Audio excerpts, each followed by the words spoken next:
Menjadi musuh Amerika itu berbahaya, tetapi menjadi teman itu fatal. Inilah pernyataan tegas Henry Kissinger yang kini sangat relevan untuk menggambarkan dilema yang tengah dihadapi oleh negara-negara Arab. Organisasi Dewan Kerjasama Teluk yang beranggotakan Arab Saudi, Uni Emirat Arab, Qatar, Kuwait, Bahrain, dan Oman yang selama puluhan tahun dikenal sebagai sekutu setia Amerika Serikat di Timur Tengah, merasa kecewa dan dikhianati oleh Washington. Negara-negara teluk penghasil minyak itu mulai membuka hubungan lebih dekat dengan Rusia. Bagaimana tidak, serangan Israel ke ibu kota Qatar, Doha, yang seharusnya dikecam keras oleh Amerika, justru mendapatkan dukungan diam-diam dari Washington. Alih-alih berdiri tegas membela Qatar, Washington malah memberi ruang pembenaran bagi tindakan Israel.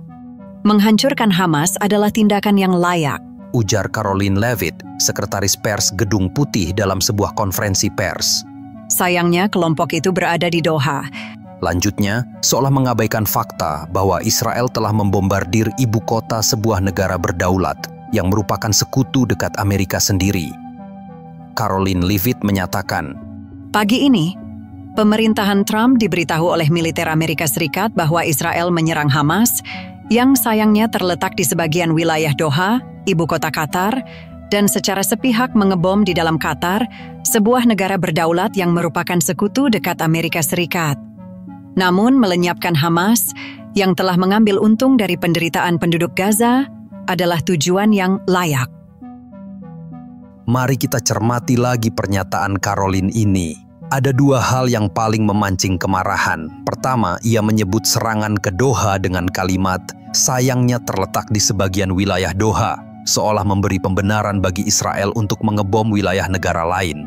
Kedua, Washington tetap menganggap serangan itu sah karena tujuannya disebut untuk melenyapkan Hamas. Loh, bukankah Qatar selama ini justru menjadi penengah aktif dalam negosiasi gencatan senjata? Bukankah mereka yang berisiko kehilangan nyawa saat mengirim tim ke Gaza untuk membebaskan sandera? Para ahli mulai bertanya, jika Amerika tidak bisa mengendalikan Israel, lalu buat apa mereka mempertahankan kemitraan keamanan ini? Seperti membeli payung yang bolong di tengah hujan lebat, negara-negara teluk mulai sadar bahwa jaminan keamanan Amerika hanyalah ilusi. Disinilah Rusia dengan senyum lebar ala Vladimir Putin mengulurkan tangan. Moskow menawarkan dukungan diplomatik sekaligus janji untuk tidak berkhianat seperti Amerika. Sergei Lavrov, Menteri Luar Negeri Kremlin, menggelar pertemuan dengan negara-negara teluk dalam sebuah forum bernama Russia GCC Strategic Dialogue yang digelar di kota Sochi, Rusia. Suasana di pertemuan ini bukan seperti rapat formal yang kaku, tetapi lebih mirip diskusi hangat di warung kopi. Sergei Lavrov, diplomat Rusia, menegaskan, pertemuan kami hari ini berlangsung di tengah meningkatnya ketegangan militer politik di Timur Tengah sebagai akibat dari serangan rudal dan bom Israel di ibu kota Qatar, Doha, pada 9 September. Dengan keprihatinan yang mendalam, kami menerima laporan tentang tindakan ini. Pertama dan terutama, kami menganggapnya sebagai pelanggaran terang-terangan terhadap hukum internasional dan piagam PBB. Tindakan semacam itu, tanpa diragukan lagi, pantas mendapatkan kecaman keras. Dalam konteks ini, kunjungan negara-negara teluk ke Sochi, Rusia adalah sinyal bahwa 6 negara Arab yang kaya minyak di Timur Tengah itu sedang mencari pacar baru di tengah krisis hubungan dengan Amerika Serikat. Salah satu indikasi paling jelas datang dari Emir Qatar yang secara terang-terangan sangat kesal terhadap Presiden Amerika Donald Trump yang diungkapkannya melalui panggilan telepon. Seperti orang yang sudah habis kesabaran, Emir Qatar menumpahkan kemarahan dalam satu kalimat pedas. Tentu saja ada beberapa pernyataan yang keluar beberapa saat yang lalu yang menyatakan adanya peringatan dari Amerika. Mengenai adanya peringatan dari Amerika, Amerika mengirimkan pesan 10 menit sebelumnya. Hanya 10 menit? Bayangkan, Anda sedang makan malam, lalu tiba-tiba ada notifikasi, Israel akan mengebom daerah Anda dalam 10 menit. Semoga harimu menyenangkan. Begitulah yang dirasakan Qatar, sebuah negara yang selama ini menjadi sekutu strategis Amerika Serikat namun justru dibiarkan dalam posisi rentan. Apakah Amerika Serikat masih layak dipercaya sebagai sekutu? Pertanyaan ini bukan tanpa dasar, sebab sejak Donald Trump naik ke tampuk kekuasaan, Amerika terlihat semakin tak punya kendali atas Israel. Contohnya, pada Juni lalu, Amerika seolah dipaksa Israel untuk menyerang fasilitas nuklir Iran, padahal Qatar ikut terkena imbasnya. Para ahli menyebut ini sebagai kegagalan kelas berat yang membuat negara-negara Teluk mulai mempertanyakan peran Amerika sebagai penjamin keamanan. Tapi ini bukan pertama kalinya Amerika meninggalkan sekutunya.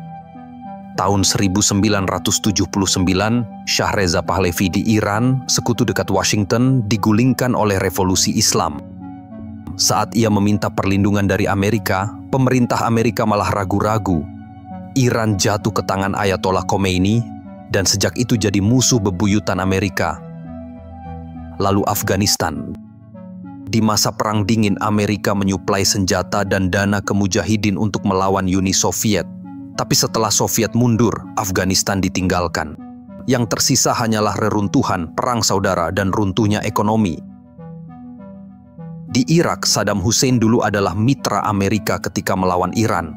Tapi setelah kepentingan berubah, Saddam Hussein dijadikan sebagai musuh, dibunuh, dan Irak tenggelam dalam kekacauan hingga hari ini. Libya pun mengalami nasib serupa. Muammar Gaddafi yang sempat berdamai dengan Barat dihancurkan lewat intervensi NATO. Hasilnya, negara kaya minyak itu berubah menjadi negara gagal. Sampai hari ini, Libya belum juga pulih. Di Suriah, Amerika bermain dua kaki, mendukung oposisi, lalu mengklaim perang melawan teror. Hasilnya, negara porak-poranda dan jutaan orang jadi pengungsi. Polanya selalu sama. Ketika sekutu dibutuhkan, Amerika datang dengan janji. Tapi ketika konflik berubah arah, Washington angkat kaki. Sekarang negara-negara Teluk bertanya, apakah kami yang berikutnya? Apakah kami hanya pion dalam permainan geopolitik Amerika yang akan ditinggalkan begitu saja saat tidak lagi relevan?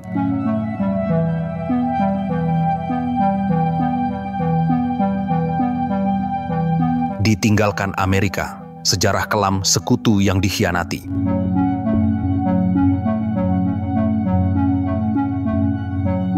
Bayangkan Anda memiliki seorang sahabat yang berjanji untuk setia.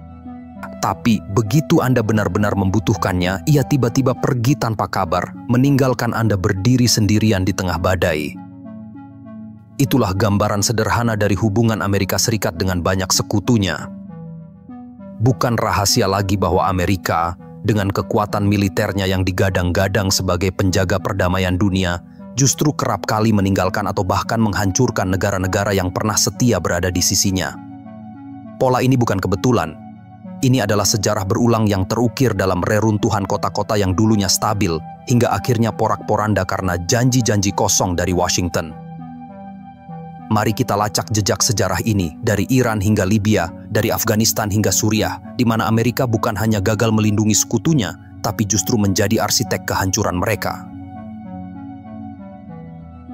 Sejarah ini dimulai di Iran pada tahun 1979, ketika Shah Reza Pahlavi, pemimpin yang selama puluhan tahun menjadi andalan Amerika di Timur Tengah, tiba-tiba ditinggalkan begitu saja. Shah Reza Pahlavi yang naik tahta setelah kudeta tahun 1953 yang didanai CIA untuk menggulingkan Perdana Menteri Mohammad Mossadegh adalah sekutu setia Amerika dalam mengamankan minyak Timur Tengah dan membendung pengaruh Soviet. Ia memodernisasi Iran dengan dukungan finansial dan senjata dari Amerika, bahkan membiarkan intelijen Amerika mengendalikan operasi di dalam negeri. Tapi ketika revolusi Islam pimpinan Ayatollah Khomeini mengguncang negeri itu pada tahun 79, Amerika justru berdiam diri. Presiden Amerika Jimmy Carter yang sebelumnya memuji Shah sebagai sahabat yang stabil, tiba-tiba menarik dukungan. Alih-alih mengirim pasukan atau tekanan diplomatik untuk menyelamatkan rezim Shah, Amerika memilih untuk menjaga jarak. Shah yang sedang sakit kanker dipaksa meninggalkan Iran dengan pesawat kargo militer milik Washington, tapi tanpa jaminan keamanan. Ia menghabiskan sisa hidupnya sebagai pengembara di Maroko, Meksiko, dan Kuba sebelum akhirnya meninggal dunia di Mesir pada tahun 1980. Iran, yang dulunya menjadi benteng anti-Soviet, berubah menjadi musuh abadi Amerika. Lalu ada Afghanistan, negara yang paling sering dijadikan boneka oleh Amerika dalam permainan geopolitik. Tahun 80-an, Amerika membanjiri mujahidin, kelompok pejuang Islam yang kelak menjadi cikal bakal Taliban dan Al-Qaeda dengan senjata canggih, pelatihan, dan dana melalui Pakistan. Tujuannya jelas, menguras kekuatan Soviet yang sedang menduduki Afghanistan. Charlie Wilson, anggota Kongres Amerika yang menjadi ikon kampanye ini, bahkan bangga menyebutnya sebagai perang murah yang membuat Moskow berdarah-darah. Tapi begitu Soviet mundur tahun 1989, Amerika langsung menarik diri. Mujahidin, yang dulu disebut sebagai pejuang kebebasan, tiba-tiba dianggap sebagai ekstremis radikal dan harus ditinggalkan serta dihancurkan. Afghanistan pun jatuh ke dalam perang saudara yang mengerikan. Kota-kota hancur, jutaan pengungsi mengungsi.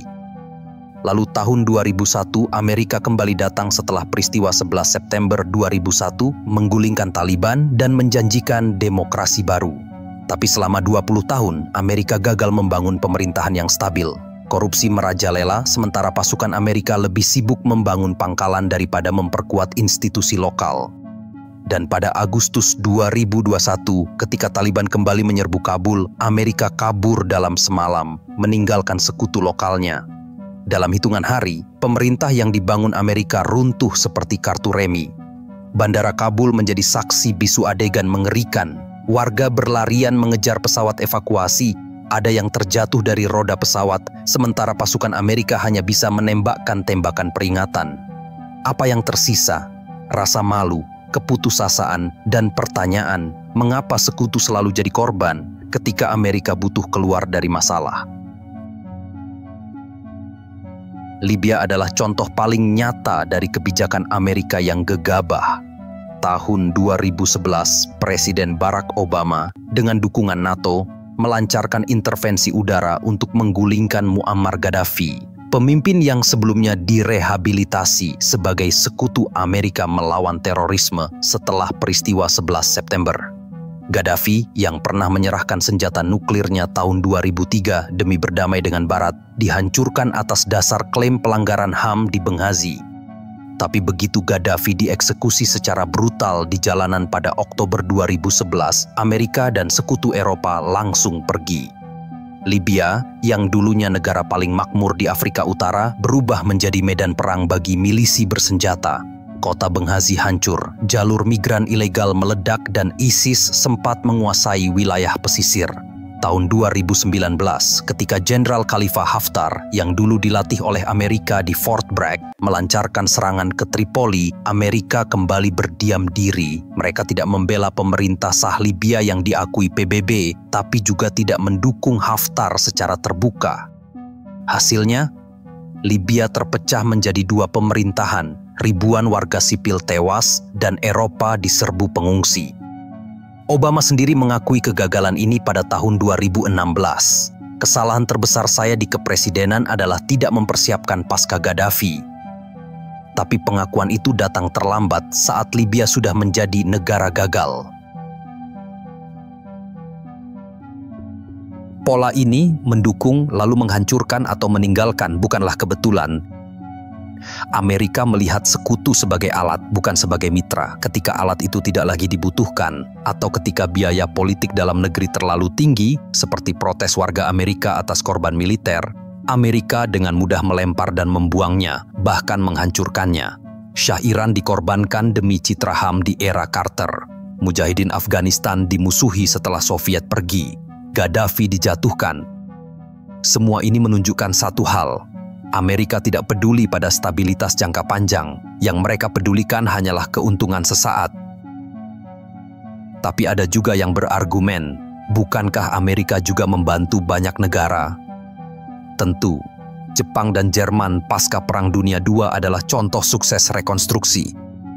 Tapi bedanya, kedua negara itu berada di wilayah yang strategis bagi Amerika dalam Perang Dingin, dan Amerika benar-benar menginvestasikan waktu, uang, dan kebijakan untuk membangun institusi yang kuat. Sementara di Timur Tengah dan Afrika, Amerika lebih suka quick fix, gulingkan musuh, lalu pergi sebelum masalah muncul. Mereka tidak mau repot membangun pemerintahan yang inklusif, mengatasi ketimpangan sosial, atau melibatkan rakyat lokal dalam proses perdamaian.